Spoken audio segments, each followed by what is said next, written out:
Good morning to everyone. My name is Valentina Roux, and I am a policy analyst at the OECD.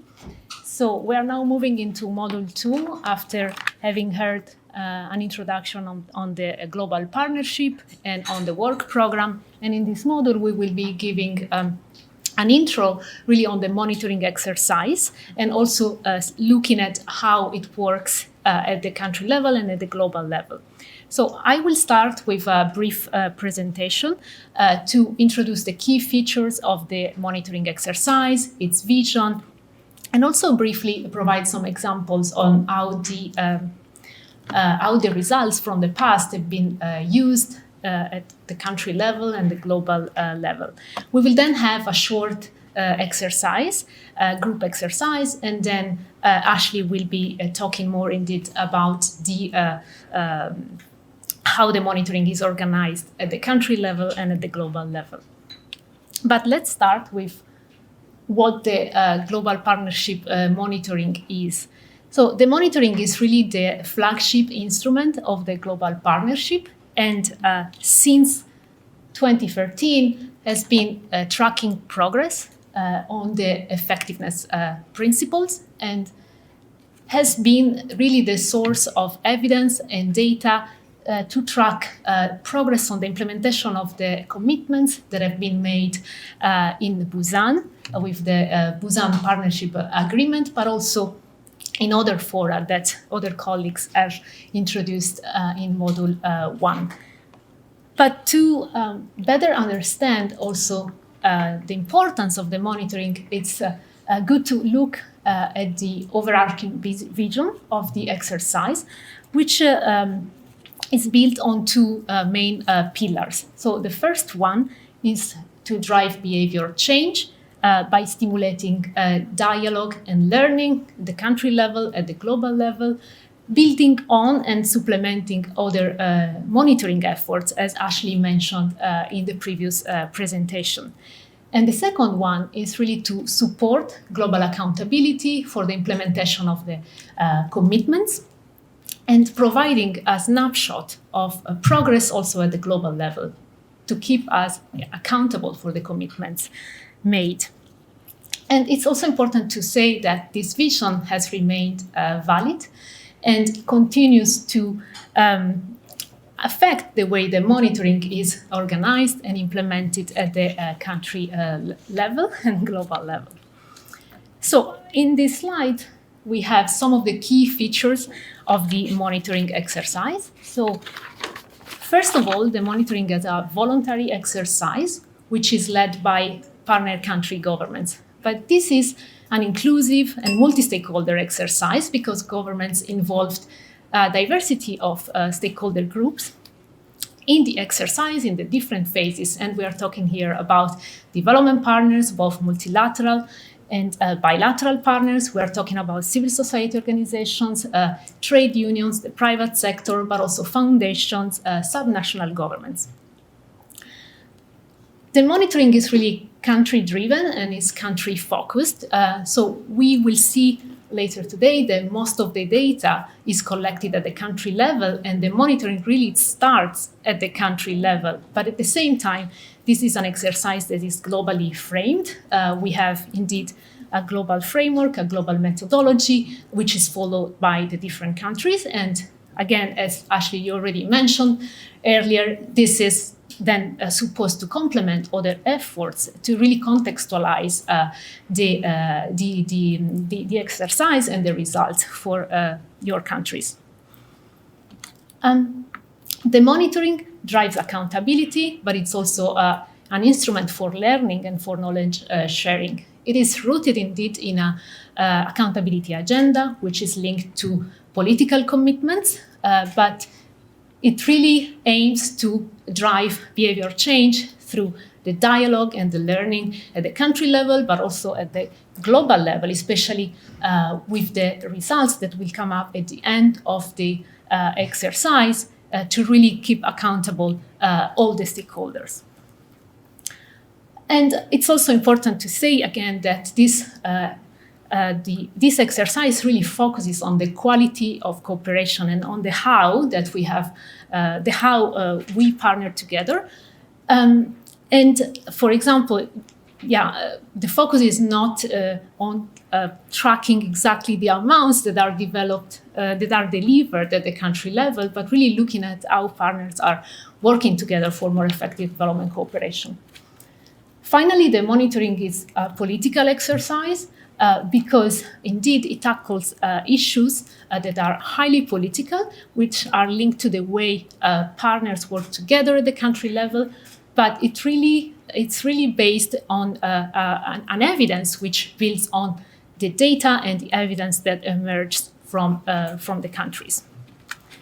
I just want to provide some historical context just to help us locate the current exercise within the history of the GPEDC.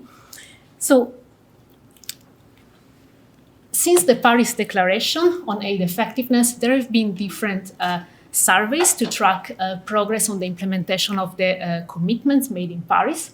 But it's really with the creation of the global partnership that the monitoring exercise and the monitoring framework was designed. It was designed by the post-Busan interim group, and it built on indicators that were coming from the surveys to follow up on the Paris Declaration, and then new indicators that indeed were needed to reflect that more inclusive aspect introduced by Busan and the Busan Partnership Agreement.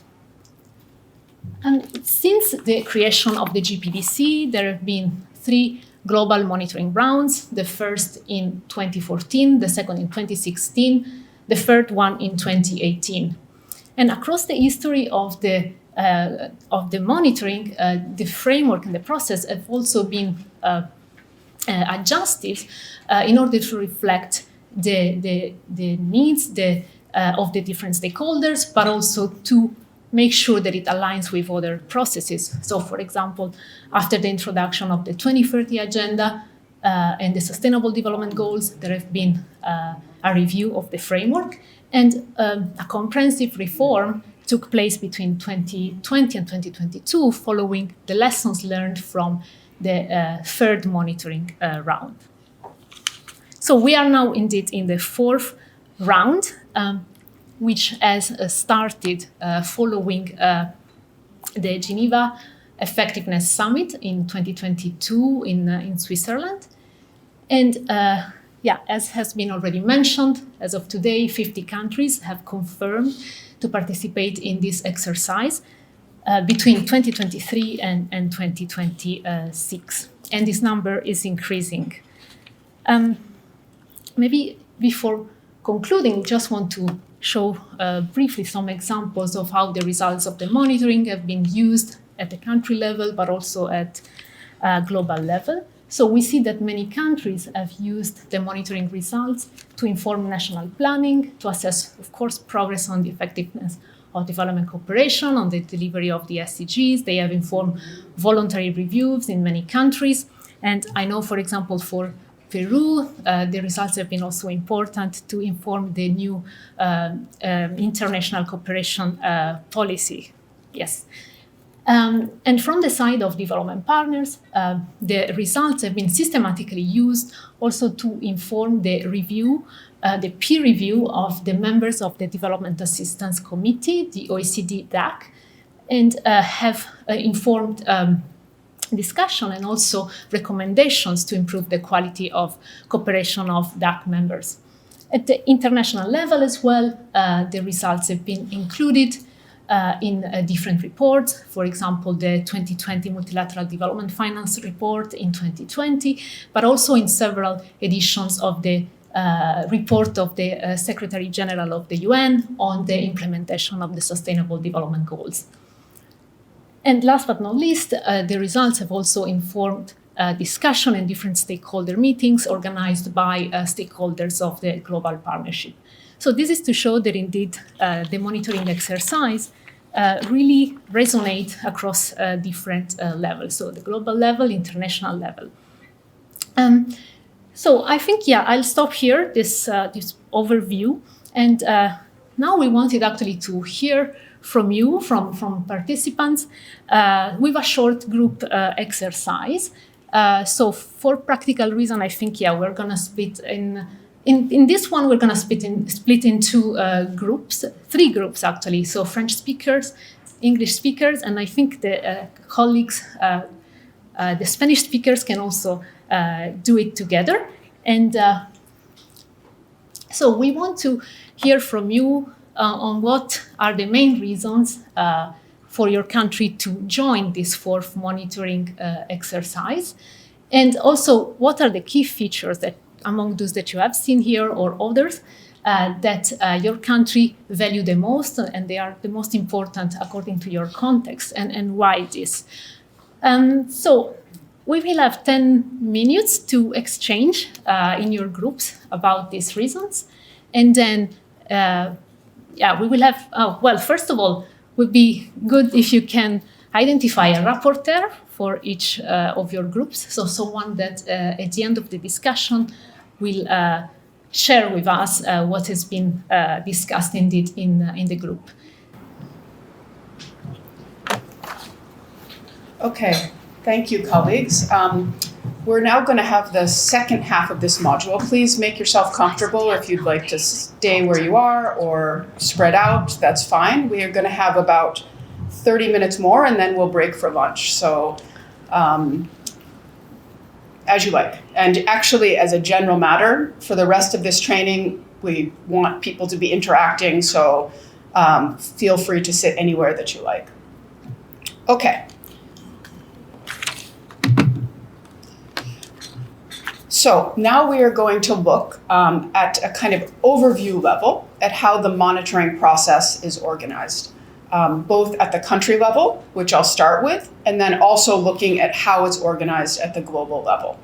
Now, I know that this will be a review for many of you. Many of you have already started, you've read the guidance materials very carefully, whereas some of you have not yet started, you're starting next year. So we know there's different levels of knowledge on this in the room, but we think it's quite important that everyone has this overview perspective, because in the afternoon today, we're going to start looking at the evidence and the data that's going to be collected.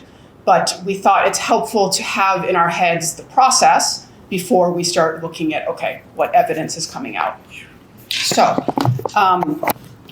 I'm going to give some overview presentation, and then we're going to hear from actually our co-chairs who are going to talk and share their perspectives and give some guidance as well before we break for lunch. So at the country level, first just to recall that as we talked about earlier this morning, Axel and myself, at the Geneva Summit, there was really an emphasis on the fact that the GPEDC and the monitoring exercise needs to be even more strongly anchored at the country level. So that's one of the reasons I'm starting to talk about. It is a global exercise, and that's a very important feature. But of course, particularly for all of us who are most of you, not all, most of you are working at the country level, this is what we are really focusing on. So as you can see, and as you know, there are 5 phases of the country level process. The first phase, in the light yellow, is inception. And this starts after a country has confirmed that they want to participate in the exercise and they have nominated a national coordinator. And I think that probably the most important thing to keep in mind with the inception phase is that the overall objective of this is to raise awareness of the development effectiveness agenda in the country and of the monitoring exercise in your country. And to, in doing so, to actually get some political and strategic traction, right? So this is really the vision for this inception phase, right? It's before the technical phases of data collection. In practice, during the inception phase, as many of you are already progressing on, it's recommended that the government, the national coordinator, does this awareness raising and this garnering of political traction by holding a kickoff meeting, which many of you have already done or are planning for, which involves senior and strategic level stakeholders, both in the government, within the government, but also outside with development partners, with civil society, with private sector, with parliament, with trade unions, with subnational governments, and so forth. During this phase, the national coordinator is also encouraged to develop a roadmap, which we're going to be spending on Friday quite a bit of time talking about the roadmap development process, which really comes to what our colleagues said about the flexibility. So the roadmap is where this flexibility really comes into concrete terms in terms of how the timing will happen in your country context and looking at how it links up with other processes. How can the monitoring be linked up with policy development processes, with voluntary national reviews, with integrated national financing frameworks, and so forth. This roadmap is, of course, as the rest of the exercise, led by the national coordinator. But as we know, there are roles for many different people in this monitoring exercise. And as I think many of you know, we are already collaborating with us as the JST. So we are supporting you, the UNDP colleagues in particular, on the roadmaps. And there are some aspects of this timing which we need to agree with you because we have to do some work to support you. And so we, on some elements of the roadmap, we do need to agree with you on the timing so that we can do our part, you can do your part. And then also on this inception phase, just to say that there is much more emphasis on this inception phase in this fourth monitoring round than there was in the past. And that's really because it's about having the stakeholders in your country be poised to use the results, right? So put differently, when it gets to the fifth phase of using action, it's hard to ask people to come and reflect on something and to actually make decisions and make changes if they haven't really heard about it and if they are not feeling that they have some incentive in it. So that's really the point of the inception phase. We also know, and I will say quite upfront, that we know that for national coordinators that this is an intensive exercise in your country, that there are different kinds of resources that you need to bring to bear. Of course, there's the resources that you and your government is putting into this, even just the time you're spending to be here today. There's also the resources in terms of needing to play a coordination role, needing to organize meetings. So it's recommended that it's in this inception phase that you look ahead to the entire process and also think about what kind of resources are needed, where can they be found, what possible synergies can be found with other processes, but also, if needed, to be talking to your partners at the country level to see if there's opportunities, if you need specific kinds of resources and support. So we don't ignore this fact. We know that it's real. Moving on now, and I'll go a little bit more quickly. After phase one is when it goes into the more technical aspects of the exercise with the data collection, the data review, data submission, which is phases 2 and 3. In this fourth round, we're really excited because we have a new online data collection platform. And I'm going to talk tomorrow and hear also some experiences of national coordinators that have used it. But we have digitalized the data collection process. So this is an improvement from the past rounds where there was the Excel data collection. So we're going to talk about that tomorrow. But that's a key feature for this data collection. As the national coordinator, you will have important roles to play to coordinate this data collection. You'll have a role to play to coordinate within your government. And we heard from Thierry that we know that there's different institutions and ministries that play different roles, so that this is something that based on your context, you'll need to be in touch with different ministries in the government to get different kinds of data, depending on how your government is organized. You'll also need to be reaching out to the development partners and other stakeholders to collect data. And then, of course, particularly in phase 3, we will be working with you closely as the joint support team, particularly my team that Valentina and I are in the OECD, to be also reviewing the data that you're submitting. So we'll be exchanging back and forth with you. And that really comes back to what I said earlier this morning, that one of the kind of key indicators of success of this monitoring exercise is going to be how comprehensive the data is collected at a country level. Because the idea is that for every country, we're getting a snapshot. You are getting a snapshot of what's happening in your country, which means trying to make sure that it is representative of what's happening and getting data from all of your development partners, for example. That's one of the reasons why there's more flexibility on the timing in this phase, because it's realized that it may take time for you to engage with the different partners to get data from everyone. Phase 4 is really, there's two main things that happen. So phase 4 happens after the final data has been submitted to the JST, to us. I was mentioning a bit about phase 3. So phase 2 and 3 are, phase 2 is when you will collect the data, and then you'll be in touch with us as the joint. No, feel free to interrupt me if it's too fast, no problem at all. And then phase 3 is where you will be, we as joint support team will be interacting with you to be also reviewing the data that you submit, to seeing if it's reported in a consistent way based on the methodology globally. Also, we will be sometimes asking you to go back to your partners to get incomplete data, to get clarifications. So that's phase 4. It's kind of a review phase. Phase 3. Now I'm probably confusing things even more. So for phase 4, it takes place after final data is submitted. At this point, as the joint support team, we are going to produce two things for you. And Valentina is going to talk in more detail tomorrow about this. After the final data is submitted, very shortly afterwards, within about 3 weeks, we will calculate the results based on the methodology, and we will provide them to you.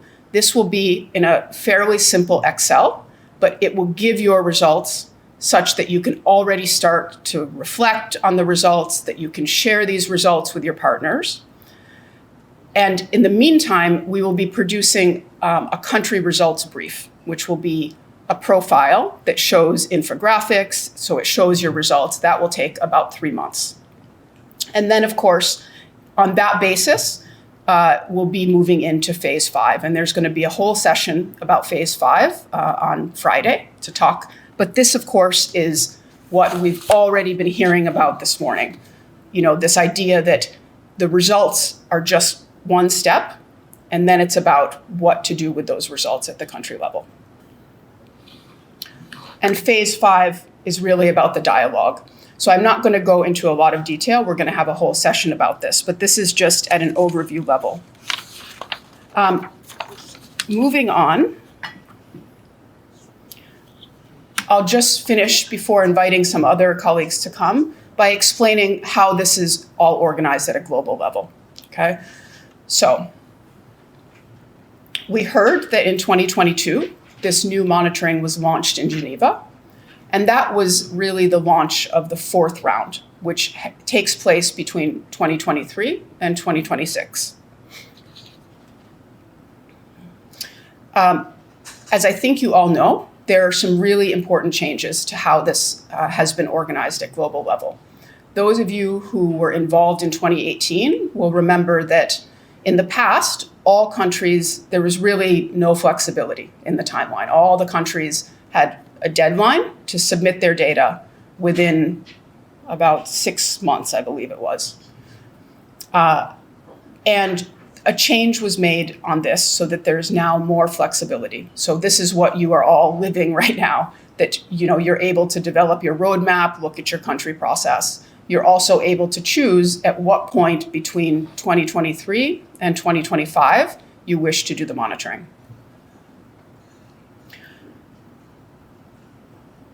One of the reasons why we introduced, I shouldn't say we, but all of you in consultation introduced change to the rolling round has to do with the fact that while the country level processes are extremely important in terms of how you use your results, how you feed it into things that are happening in your country, how you use the dialogue opportunity in your country, there is, of course, a global context to this. This is also an exercise which is a global accountability exercise. The vision of the monitoring at global level always was and still is that there would be a point where all of the data and results from all of the countries would be brought together in a global report. That's still the way that it's organized now. So in 2026, we will be producing this global report with the idea that it will be feeding into the next high-level meeting of the GPEDC. But we now have a 4-year period. And that's because the political cycle of the GPEDC is now a bit longer. There used to be high-level meetings, if you recall, approximately every 2 to 3 years. Now, it's actually, if you think about the time between the second high-level meeting in Nairobi, which was in 2016, and then Geneva in 2022, it's gotten a bit longer. So now we anticipate the next high-level meeting will be in 2026, so the global report will be prepared for that. So this is the way that it's organized at the global level. I'd now like to invite some of our co-chairs to come. First, I'd be really pleased to hear and invite Meja to come, who will share some guidance and reflections. And then we'll be also inviting both DRC as well as Indonesia to share a few reflections on their experiences rolling out the exercise in their countries. And I'll leave it up to you. You're welcome to come here, or if you just want to speak, you want to come here? Yep, please. The previous slide? The previous slide. Previous slide. Before. Yes.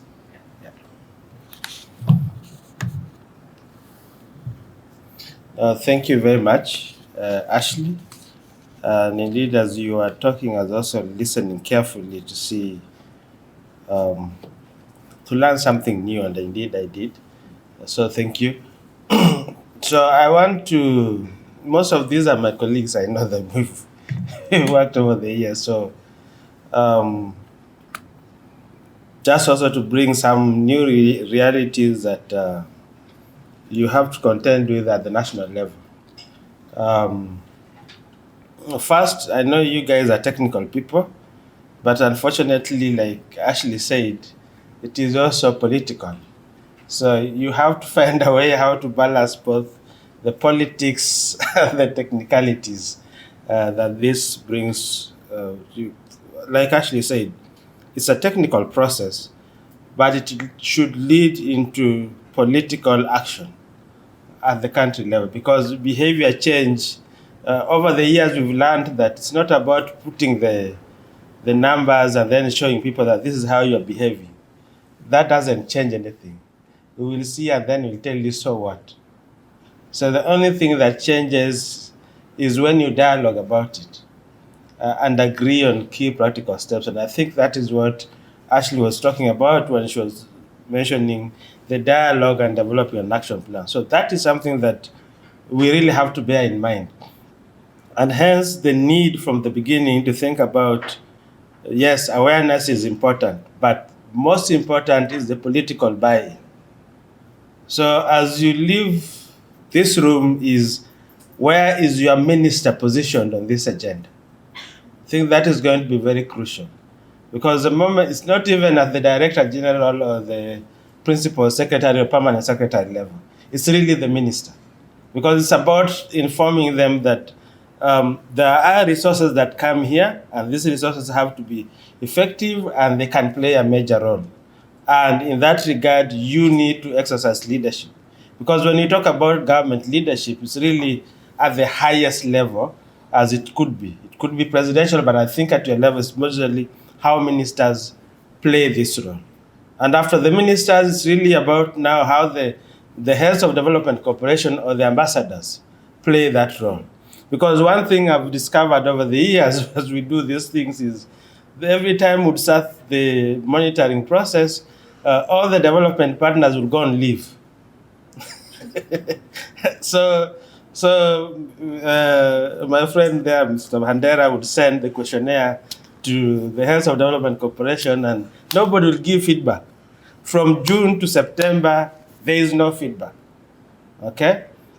Then Ashley sends you a reminder in October, November that I need this, but you don't have anything.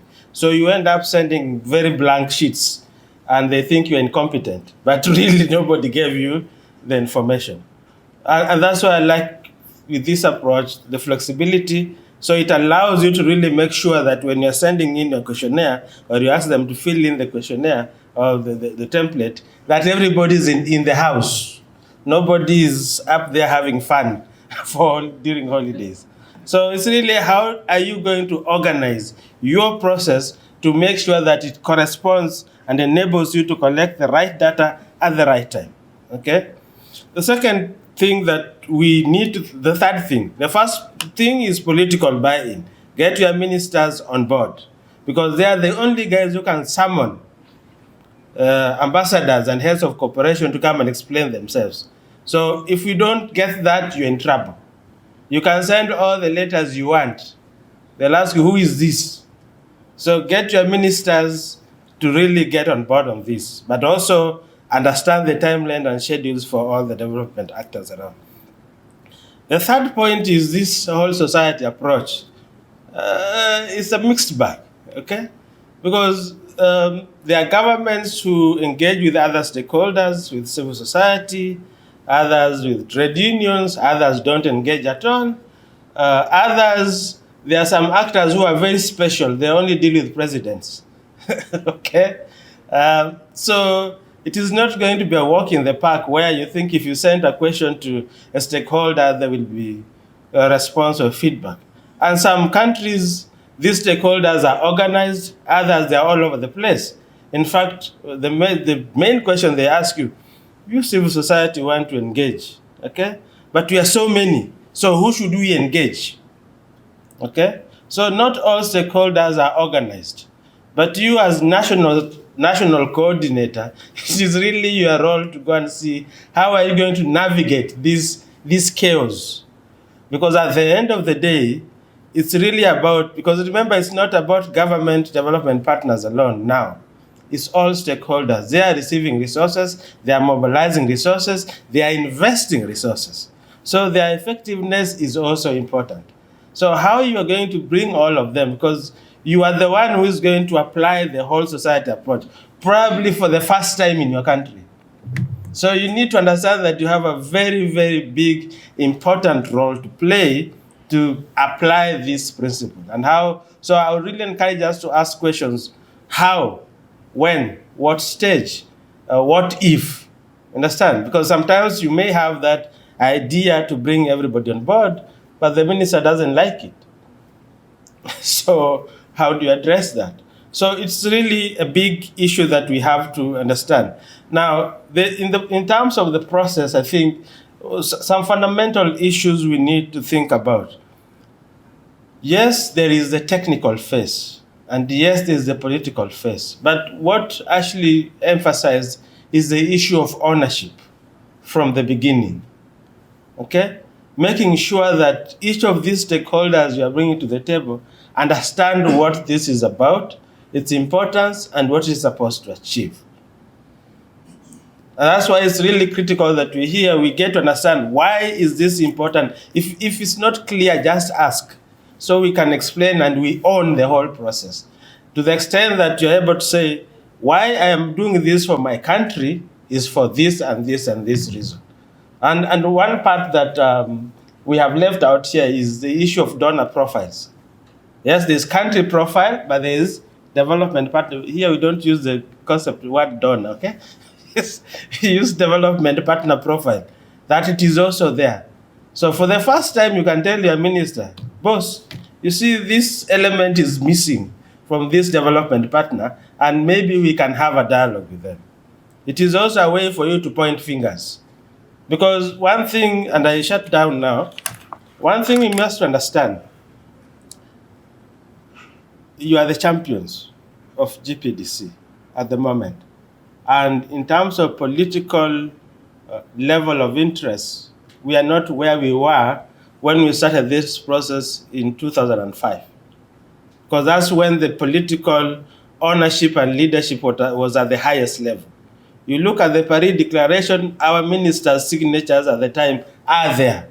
So the only way we can bring them back to the table is through really doing a proper, thorough monitoring exercise that every stakeholder is brought to the table and they are able to own up and commit to certain level of action that should lead to better effectiveness. It is the only way. So I am really thrilled that you guys are here, but at the same time, I'm just alerting you that if GPDC goes down, we can say the champions who started it are the ones who didn't do their things well.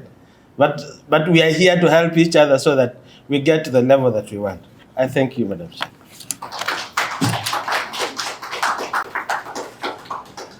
Thank you so much, Meja. You are so much more eloquent than me in making your point. And I saw many people nodding their head, so it's great to hear. Can I invite DRC to share some thoughts from how your process has gone so far? Feel free to take the podium or speak from the floor, but about how you have raised some awareness and started to address, some of the things that Meja referred to. Please, the floor is yours.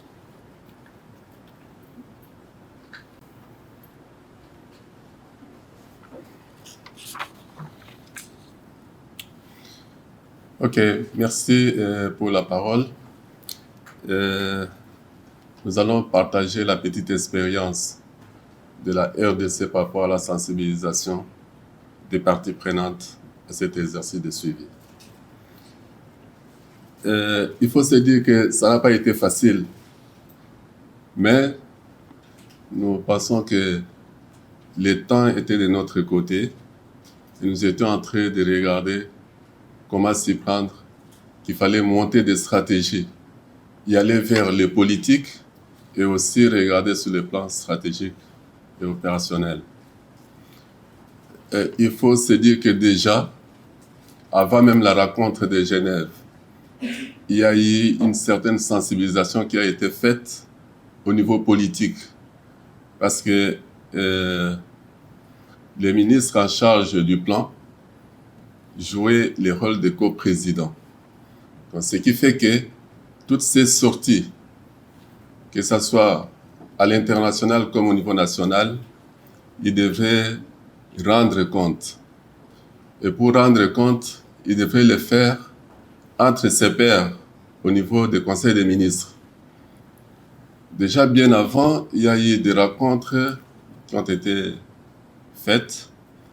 Je rentre à la dernière, celle de Genève, où le ministre a été mandaté par le gouvernement. Il a effectué une mission, vous savez, une mission officielle. Un ordre de mission a été signé. Quand vous rentrez, vous devez rendre compte au Premier ministre. Et c'est une question, le rapport a été produit et le rapport a été partagé entre les ministres en Conseil des ministres pour faire passer cette information. Donc, c'était déjà une préparation par rapport au suivi, au nouveau suivi qu'on devrait mettre en place. Donc, la plupart des ministres ont été informés et Dieu merci, comme vous savez, la politique, elle est toujours changeante, c'est à tout moment qu'on peut faire un remaniement. Mais Dieu merci, il n'y a pas eu vraiment de remaniement à part quelques cas qu'on a connus, mais toute l'équipe était encore là. Donc, ils étaient déjà suffisamment informés de ces processus de suivi. Il faut se dire aussi que pour arriver à porter le suivi à ce niveau-là, il faut ce portage politique. Donc, lorsque le politique est saisi, le reste, nous pensons que ça pourra suivre sans problème. Donc, dernièrement, lors de la rencontre à New York, la ministre d'État a rencontré des personnalités. Ici, je voulais parler surtout du PNUD et la Commission européenne. nous étions dans cette séance où on a fait le plaidoyer auprès des partenaires pour leur demander un appui technique par rapport à ce processus. Je pense que ça a été reçu favorablement et il nous a été demandé d'adresser une requête auprès de PNUD au niveau national pour qu'on puisse entrer dans le processus. Et je vous annonce que ça marche bien, parce que là, sur le plan stratégique, hier soir, j'ai reçu un mail qui me demande de présenter le processus, surtout la feuille de route, auprès du groupe interbailleur. Ça sera le jeudi le 12 au PNUD. Donc, nous serons avec les bailleurs pour leur présenter ce processus et ils ont des préoccupations. Ils nous ont demandé qu'on puisse intégrer des préoccupations qu'ils veulent, je pense, d'ici la fin de cette formation.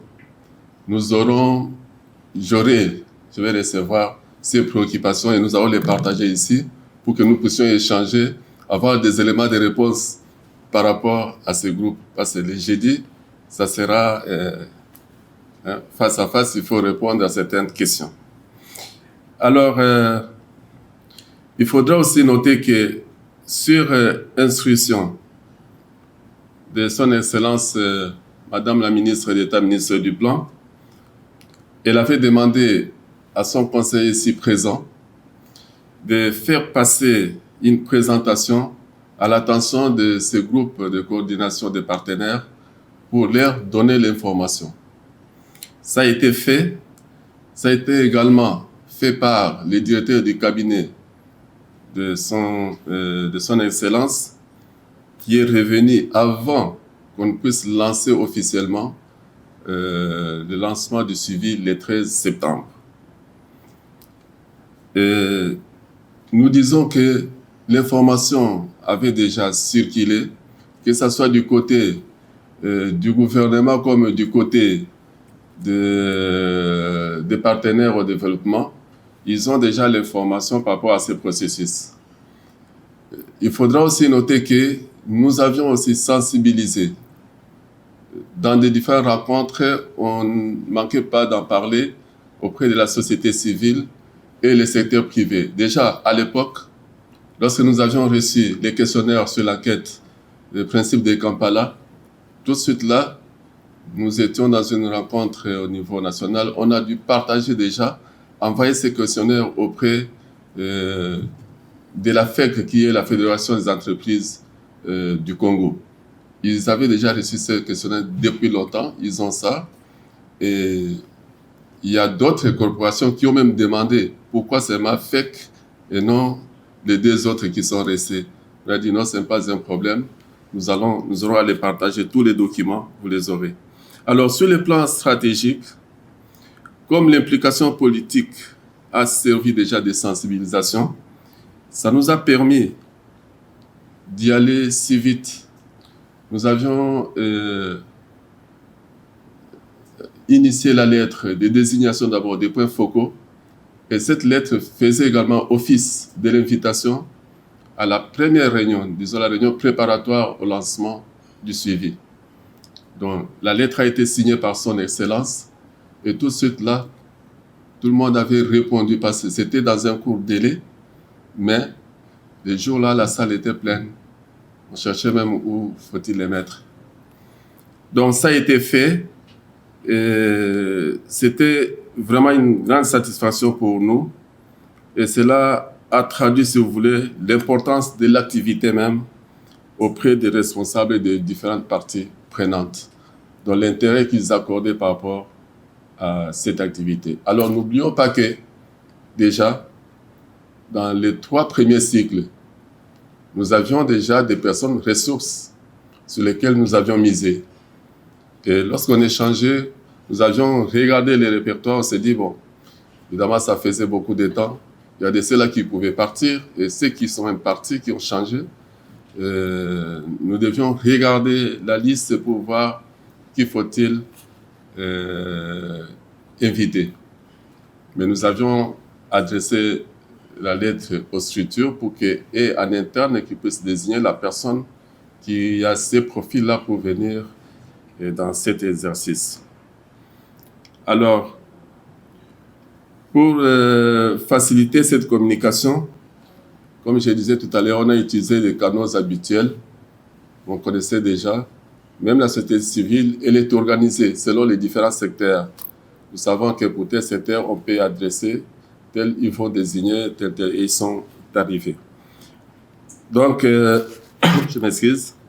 Les séances préparatoires et même des lancements officiels, des suivis organisés, ont enregistré la forte participation de toutes les parties prenantes concernées.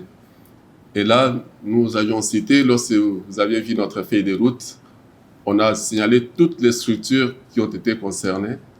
Et même au niveau du secteur privé, les 3 corporations qui viennent, c'est-à-dire il y a la FE qui s'occupe des grandes entreprises, il y a Copemeco qui s'occupe des moyennes entreprises, et il y a aussi des petites entreprises et artisanats qui sont également là, qui jouent également un grand rôle. Donc toutes les 3 composantes étaient représentées. La même chose aussi pour la société civile. Il y a eu des groupes selon des parties prenantes qui sont recommandées au niveau de l'exercice des suivis.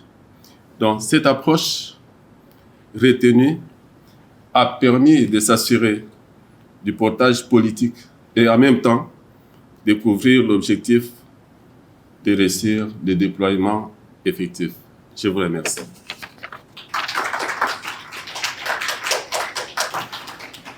Thank you so much. So the lunch is in sight. I'll just wrap up with a few concluding remarks, really feeding back what we've heard from our speakers. I think that, one thing I just want to reiterate that Meja said very eloquently is that I think that he made the point very well that we know that actually the first layer of awareness raising that national coordinators need to do is actually within your own ministries and with your ministers. And probably in some countries that is very challenging, and in some countries less challenging.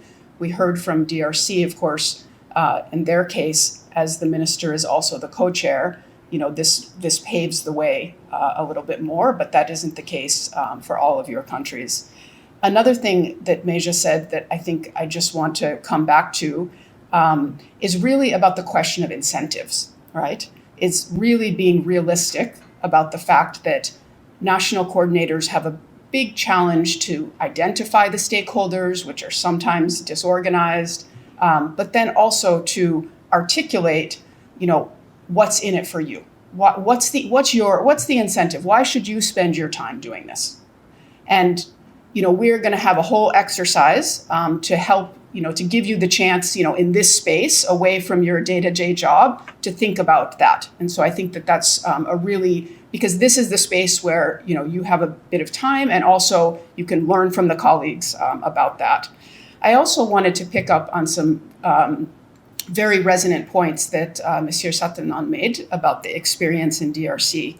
And I noticed that you referred to the fact that in order to raise awareness of the effectiveness agenda and the monitoring in your country, you're also drawing on, the global events like the Geneva Summit. So pointing to the fact that, this is an important experience and opportunity for your country, but also that it's a global agenda which has traction at the global level. And I think that you also made a very good point about the fact that there's political shifts at the country level, right? So, we know that you can't ignore this, that there's governments that are changing, that there's different priorities, and that even despite that, there's a need to kind of raise the political awareness in a situation which is not necessarily steady. And so we know that this is a challenge for you. I think that what you've outlined also has been a really impressive process. So one thing that I want to say is that, a benefit from all of you being here is that now you're starting to hear okay, which colleagues, which countries have had success and what kind of strategies. So please do also sit down with each other when you can at the coffee and hear more. So I think that, the experience of DRC, is a very good practice and good model in terms of, really taking the time to think about who are the stakeholders, what kind of trainings do we need, what are the human resources we need. So this is, a real champion, I think, here, and we really appreciate you sharing your experience.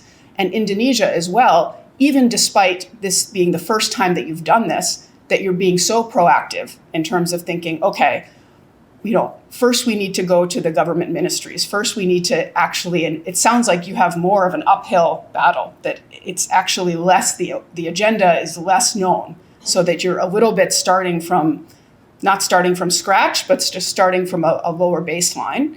And I think I heard that one of the strategies you're taking is to first go and to have sessions and discussions with the ministries, and then encourage them to go to other stakeholders. So kind of a cascading approach, which seems very, very practical and very feasible.